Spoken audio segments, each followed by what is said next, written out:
All right.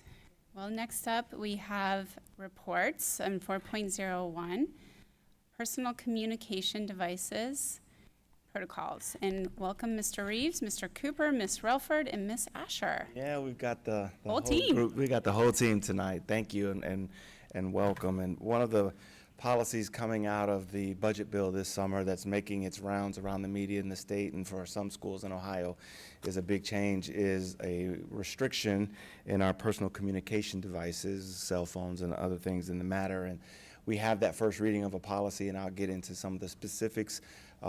Probably not as much change as in elementary school, because we did do a pretty much a total restriction of personal communication devices last year when we had to amend our policies, but there's some changes that parents and students will experience both at the middle and high school level that our team will kind of walk you through so that parents can be prepared as we start school on Wednesday. And just in coming with all these changes, I did ask that Ms. Cheryl Relford and Ms. Monica Asher come up to you tonight to talk about the differences between the elementary world and our secondary world and what parents and students can expect this coming school year. So very quickly, I'll just turn it over to Cheryl at this time. Thank you. So good evening. The good news at elementary, not a whole lot has changed, as Mr. Reeves did share. We at the elementary level have had in place for a very long time now that we ask students to have their devices out of sight, stowed away, and turned off. So you don't usually hear a lot of devices going off at the elementary level. They are also asked not to have smartwatches at the elementary level. That was new for us last year with the policies that were put forward. So those two things won't change. So students will continue to be asked to make sure they're powered off and in their backpacks at all times during the academic day. And we understand our magnets have a different academic day than the rest of our buildings. So Emerson and Hamby, the academic day would be the 8 a.m. to 2:25 time of day. Before and after those times, we won't really be monitoring their usage, but it's during their academic day. And for all other buildings, it's 9:15 to 3:40. And just want to make sure parents understand that that's what we mean when we say their entire academic day. Any questions for elementary? I just have a question. Thank you. So if a student has a smartwatch, how does that get handled? Usually it's the teacher and principal that work with that family to discourage that use during the day.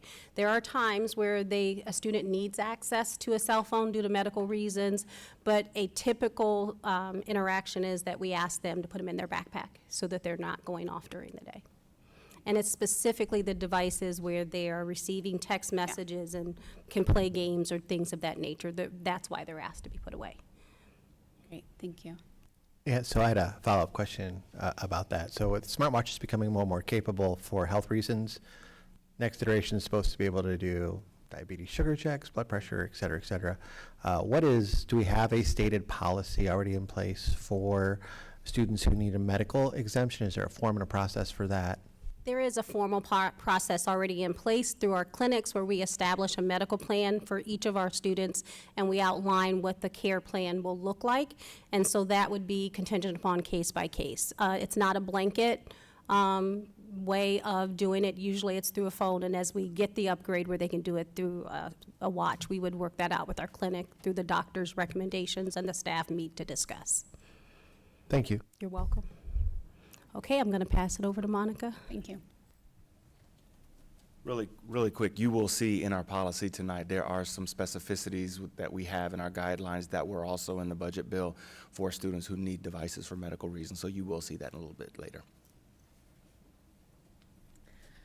Good evening. So we do have a few more shifts at the secondary level from our communication policy previously.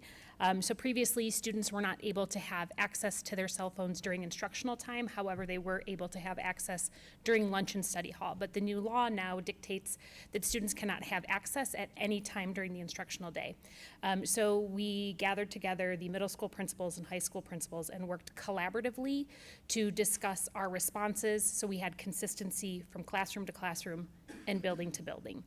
We also looked at maybe some developmental differences with our response to make sure they were developmentally appropriate for middle school and high school. So there will be clear expectations prior to enforcement. So principals will begin enforcing the new state law after they have class meetings. So that way they have an opportunity to communicate clearly with students. They can field phone calls from parents, from students, and there is clear communication just across the district and every building. Our goal throughout the development of this process was not to punish students, but it was rather to protect instructional time and continue to reduce distractions and help students stay engaged in learning. So I'm happy to answer any questions you may have.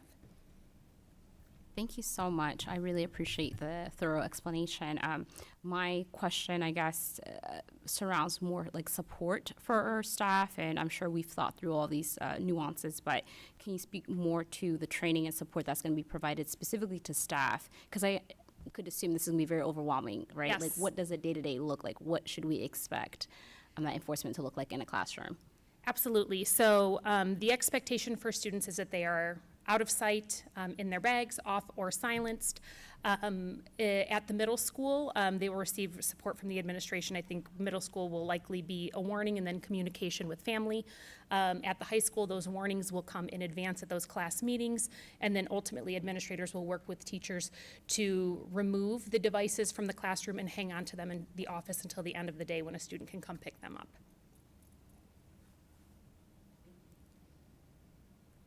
Given that we are not yet one-to-one, is there, in this policy, and I'm sorry, mine's not working, although I just thought I'd pull it up. Is there exemptions in this policy for pulling out devices for research purposes inside of the classroom?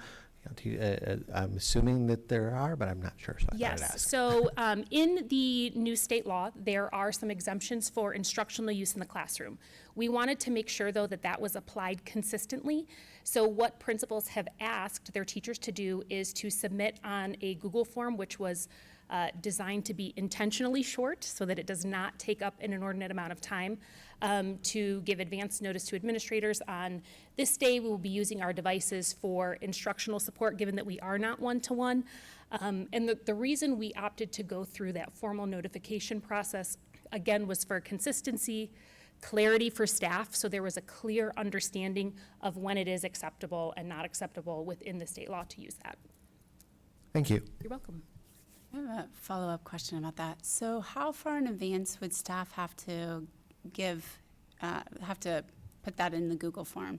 Right now, 48 hours. We want to keep that time as minimal as possible. We know that as educators are reacting to student needs in the classroom, they may need to make adjustments to their lessons, so we want it as close to that instructional time as feasible.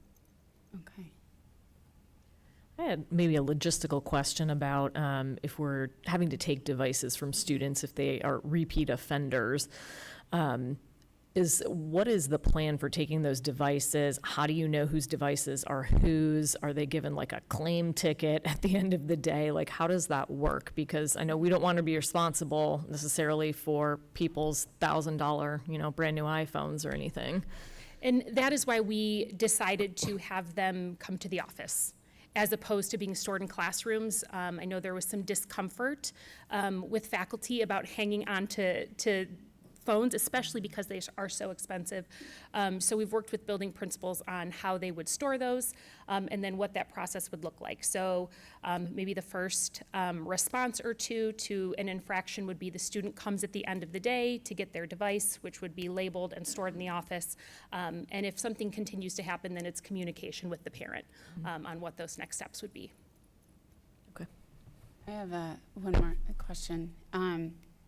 So I've been, I read the first draft policy, and I'm trying to remember if I'm thinking about this because I read the first draft, but also I may have read it in an email. Has communication gone home to parents? Yes, Okay, yes. I just couldn't remember. Yes, communication has gone from home from the district, and each building principal then will also send follow-up communication if they have not already. Okay, great, thank you. Thank you. And then on that note, have we sent that communication out into a variety of languages? I believe so. Okay, Yes. wonderful. And then my only other question is just surrounding anxiety, honestly, for the students that may just be very dependent on those devices. What support is available for those kids School counselors, school social workers are available to work with students. And again, should there be any medical exemptions, communication with that student's team to provide that medical support is available, just as it is at the elementary. Wonderful, thank you. Thank you. And one last question, in terms of student privacy, and in the event a device is confiscated, is our policy to have the student shut off the device, ergo administration cannot see any of the text messages or anything that comes through? I just want to make sure that's clearly articulated on our side, that once the device is taken for whatever reason, that it's shut down and people can't, because I know my daughter has tons of Sure. messages on her lock screen. So I want to make sure that student privacy is protected here. That is a great question. That actually has not come up in conversation, but I will discuss that with Mr. Reeves. I will say our administrators are not in the practice of going through student cell phones, but I think that that is an excellent point. Thank you. Thank you. Just to highlight one last piece with this, we recognize too that, with any change such as this, where we have many students who bring a phone to school every day, we recognize there may be some changes as we go. So we will have to do our best. We had tried to anticipate many issues along the way, but we also recognize with, a little over 14,000, almost 15,000 students, that there are bound to be some issues along the way. So we will definitely work through those, and we'll keep the board updated along the way as well. Great, thank you so much. I imagine it will be a bumpy start.